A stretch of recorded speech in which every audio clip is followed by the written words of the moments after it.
بسم الله الرحمن الرحيم الحمد لله رب العالمين والصلاة والسلام على أشرف الأنبياء والمرسلين صلادينتا مدح دقميتك كله مرتي شرف كدمانتي بالسلام عليكم ورحمة الله وبركاته كل هذا البدن أورن بايو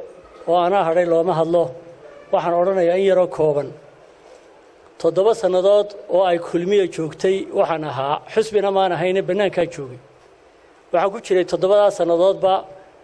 إن حوران iyo inaan wax hubiyo oo wax baaro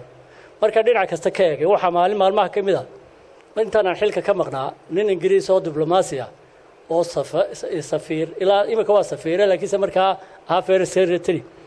ayaa wuxuu igu la kaftamay anagoo soo joogno wuxuu igu yiri hadaa Soomaaliland tihiin had ma qabiilka ka xoroobaysan nin Ingiriis oo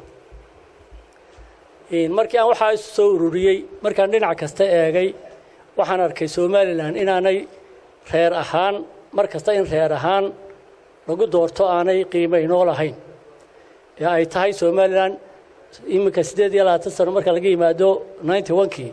waxaanu maraynaa waa 7 sanadood waa adduunku dhabarkiinoo soo jeediyo waa taan kule diblomaasiyiintii waxay yiraahdeen hadba qabiilka ka xoroobaysan si ay xornimo u gaadhaan intaynu qabiilka aynu dugsanayno ee aynu reer hebel leenahay Soomaaliland hore u mari mayso sidaa awgeed aniga iyo saaxiibadii waxaan u garanay Soomaaliland ku badbaadin karo inaynu Soomaaliland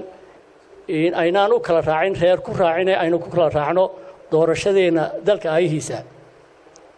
mideeda kale ee ugu dambeynta hadalkayga ku soo kaftabaya waa labadeena reerka waynu iskugu tagnay magtii baynu leeyahay aynu doorkan magta siino